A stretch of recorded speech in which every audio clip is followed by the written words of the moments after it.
Y como todos los miércoles, aquí está Ramón Alberto Garza y Salvador Borrego para nuestra mesa de análisis. Ramón Alberto, qué gusto saludarte, muy buenas noches. Buenas noches a ti y a todo el auditorio. Doctor, buenas noches. Buenas noches, un gusto como siempre estar Doctor. aquí. Ya se me adelantó Ramón Alberto. Claro, bienvenido, doctor Salvador Borrego. Gracias por estar con nosotros siempre. también. Sí. Bueno, pues vámonos, hay temas lógicamente de interés, la agenda política que ha estado pues con mucha incertidumbre por lo que se está viviendo también a nivel nacional. Pero ¿qué les parece si arrancamos primeramente con el tema local? Pues nuevo Congreso y los mismos problemas, los viejos conflictos, en donde yo aquí les preguntaba que si al llegar los nuevos diputados se podían ahí componer un poco los temas, sobre todo por la configuración que se iba a dar el Congreso. Dice, oye, pues más o menos se podía equilibrar. Oye, pues nada, pues es más, no han podido sesionar y cuestionan el nombramiento de la mesa directiva y pues obviamente entregan un presupuesto mismo que pues sigue frenado. ¿Cómo se va a resolver? ¿Cómo se podría destrabar la situación en el Poder Legislativo ahora que llegan diputados que pues quizá no traen los vicios del pasado? Ramón Alberto. Gregorio, tenemos que entender que en Nuevo León se está gestando un laboratorio.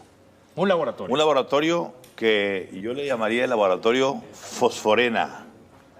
Es MC Fosfo y Morena, que están haciendo una alianza aquí en Nuevo León, al igual que está ocurriendo allá en Jalisco, para que más tarde en los siguientes segmentos hablaremos de lo que está pasando con el famoso Plan C, el Poder Judicial, en donde de una u otra manera vamos a terminar viendo cómo de MC surgirá el senador o la senadora que va a darle la mayoría calificada al presidente para sacar adelante sus reformas. Pero en ese contexto regresamos a Nuevo León y decimos, ¿qué ha pasado en Nuevo León? Bueno, pues primero, que no se ha podido sesionar ninguno de los 3 días que ha habido. ¿Por qué? Por falta de quórum. ¿Y qué es esa falta de quórum? La ausencia de MC y también de Morena. El día de hoy, por ejemplo, pues no se presentaron, se tomó lista a las 11, hasta las 11:23 llegaron el bloque, dijeron aquí estamos, pero pues ya se había pasado el momento, etcétera. Es decir, las fricciones siguen. ¿Y siguen por qué? Porque están confrontados por el asunto de la famosa mesa directiva y del famoso voto perdido que anda por ahí, que rompe el famoso 21-21.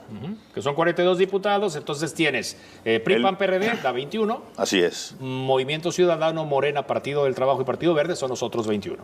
¿Dónde está el meollo, Gregorio, aquí, doctor, de la discusión?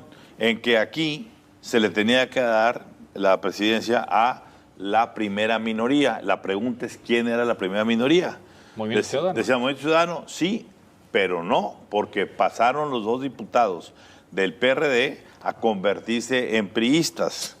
A ver, nos da risa, pero son 2. Sí. En la Ciudad de México, 15 diputados del Partido Verde pasaron de pronto a ser guindas y a ser morenistas sin que nadie protestara. Entonces, a nivel federal sí se puede chapulinear y a nivel local no. ¿Cuál es la regla del juego? Dicho eso, pues está hecha la conformación, porque están diciendo que ese famoso voto de que dio no el 21 sino el 22 se inventó, se duplicó. No, señor. Aquí hubo dentro de Morena una gran traición. Un personaje que ya han sacado por ahí el nombre, Jesús Elizondo. Diputado morenista. Diputado morenista, que había sido priista antes. Dicen que ese fue el voto, pero cuidado porque no podemos nunca saber, porque el voto se supone que es libre y secreto.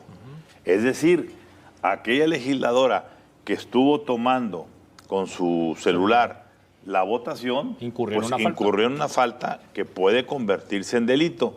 A final de cuentas, Gregorio, seguimos igual o peor que como estábamos, porque aunque ya se sometió el presupuesto que faltará ver si viene completo en sus ingresos y egresos, pues el Estado sigue estancado. ¿Por qué? Sí. Porque no existe gobernabilidad.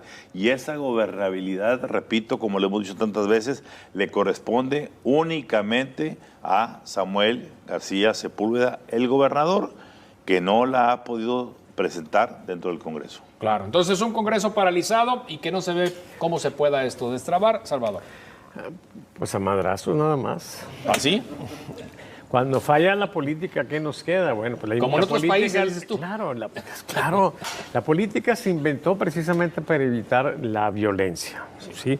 Que el más fuerte se impusiera sobre el otro y darle un cierto orden.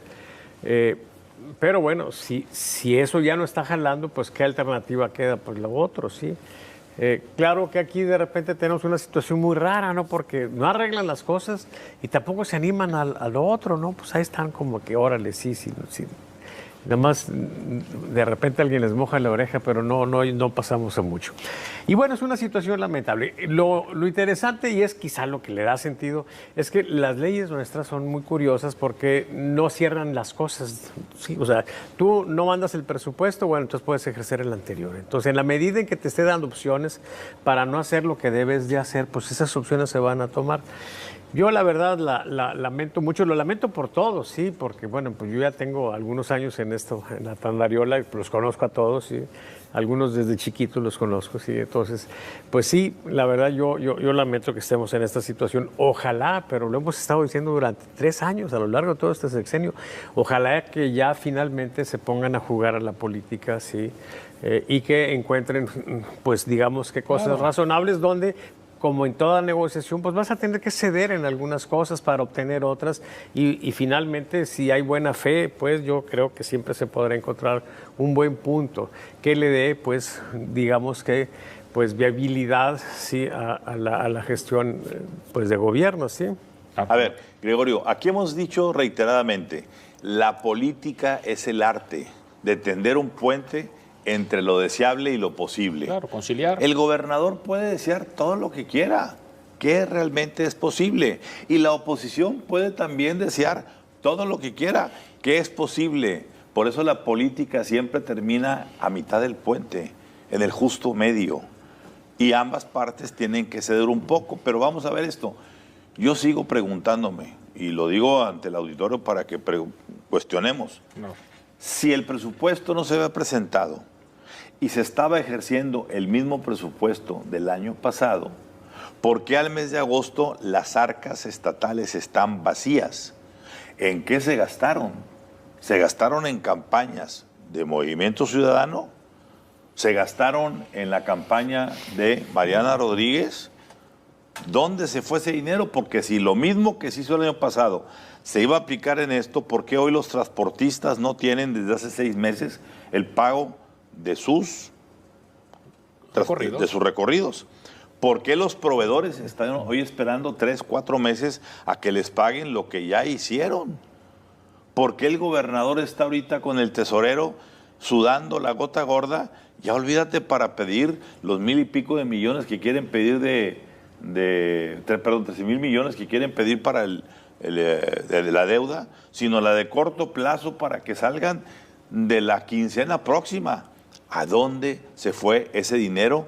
Si era lo mismo que el año pasado y no estamos en diciembre. Estamos empezando septiembre. Falta, ¿sí? Septiembre, octubre, noviembre, diciembre, los últimos 4 meses. ¿A dónde se fue el dinero? ¿Quién se lo llevó? Quizá en un posterior segmento podamos comentar al respecto. La otra pregunta es si llegó, porque hay que recordar que estamos en un esquema gubernamental donde el presidente es un depredador de presupuestos y yo no veo a un gobernador quejándose de que el presidente no le está mandando el dinero, porque entonces no lo ha hecho. Menos le va a mandar. Le han dado las participaciones hasta ahorita. Así, entonces el problema pues es ahí, es un poquito más complejo y muchas de esas cosas difícilmente se van a ventilar porque pues empeoran la situación aún más. A ver, una parte importante, doctor, tiene que ver no solamente con las campañas políticas, tiene que ver con que te pones a disparar cuanta obra se te ocurre, y si Colombia, y que si la Interserrana, y que si los metros, y que... El segundo piso. El segundo piso ahora, ya lo quieren ahora. Espérame, a ver, concéntrate, muchacho, madura. No puedes estar aventando cohetes todos los días sin pagar y negociando. A ver, los constructores ya le toman la medida. A la hora de hacer un presupuesto, pues ya le ponen 20, 25, 30% más porque saben que van a tardar un año en pagar. De una vez métele el interés que le vas a poner y se acabó. Entonces, no hay gobernabilidad. De la mano con esto, los señalamientos que algunos otros medios de comunicación han mencionado, hay una revista en circulación nacional, revista Proceso específicamente, que habla de presuntas triangulaciones, se habla de despachos fiscales. A ver, ¿a dónde nos va a llevar todo esto? Hay una respuesta por parte del gobernador, hoy hasta lo defendió el presidente López Obrador. Esa es la parte donde yo estoy hablando de fosforena, porque ahora resulta que la salvación... A ver, entendamos primero algo, antes de entrar a ese terreno, porque es importante que la gente entienda. A Morena y al presidente les falta un senador o senadora para tener la famosa mayoría calificada. Y ese senador o senadora, hasta este momento, puede cambiar más tarde o mañana, se sospecha que es un senador o senadora de Movimiento Ciudadano. ¿Sí? ¿Y a cambio de qué? MC de Dante Delgado, que acaba de salir del hospital, porque hoy todos se enferman, ¿eh? Tenemos enfermo a Olga Sánchez Cordero, tenemos a Riquelme enfermo, tenemos a Dante Delgado enfermo, como que se ausentan para no estar metidos en la boleta y no decir nada. Pero bueno, ese personaje, ese senador que va a dar, ¿a cambio de qué? Pues ya vimos esta semana pasada que Enrique Alfaro vino con el presidente, como nunca lo hemos visto, en su propio despacho al presidente, a decirle, mi carrera te la debo a ti, tú eres mi inspiración y gracias porque, caray, no era Alfaro del otro lado y hablando de cosas. ¿Por qué tuvo que ir Alfaro ahí a decir eso? Para que el presidente le destrabe dentro del acuerdo fosforeno, que le destrabe la disputa de Lemus con la candidata de Morena en Jalisco, que todavía no se les da el fallo definitivo. Y parte también del acuerdo sería que así como van a salvar a MC en Jalisco, se le va a salvar en Nuevo León, diciendo Morena se suma a MC para impedir que al señor gobernador le hagan juicio político. Dicho eso, lo que publica la revista Proceso, para mí lo más preocupante, porque gran parte de lo que se publica ahí, ya medios locales, comenzando por Código Magenta, habíamos sacado los 2.400 millones de facturación de los despachos, multiplicando por miles de millones los negocios, señalando quiénes estaban metidos y quiénes no. La preocupación es que se vincule al gobernador y a su círculo más cercano con el crimen organizado como gentes, no solamente con relaciones, sino con vinculaciones financieras y económicas que hacen ver por segunda ocasión. Recordemos que ya el gobernador y su familia fueron señalados con vinculaciones con un cártel de Tamaulipas en la campaña. Bueno, ahora es otro cártel totalmente diferente y la pregunta es, ¿será que cuando el río suena es que agua naranja lleva? Salvador, para irnos al corte. Bueno, sobre eso señalamos. En el primer tema, hay una situación de afinidad o digamos que buena vibra entre el presidente y Samuel desde la campaña, ¿sí? Recordemos... ¿De la campaña del 24 en esta? La campaña para gobernador. O sea, recordemos que la situación iba más o menos cerrada y el 5 de mayo, previo a la elección, el presidente le dedicó 4 o 5 mañaneras consecutivas a golpear a Adrián con el tema de las tarjetas rosas, ¿sí? Eso, por supuesto, que le afectó. Y ahí se notó la fuerza del presidente, en su opinión, en un estado que no es tan afín a él. Y una vez aprovecho para decir, imagínense cuando 50 veces violó la Constitución para agredir a Xochitl y beneficiar a Claudia. Por supuesto que la elección la determinó el presidente con su participación. Lo que haya pasado en la urna es menos relevante, ¿sí? O más difícil de probar.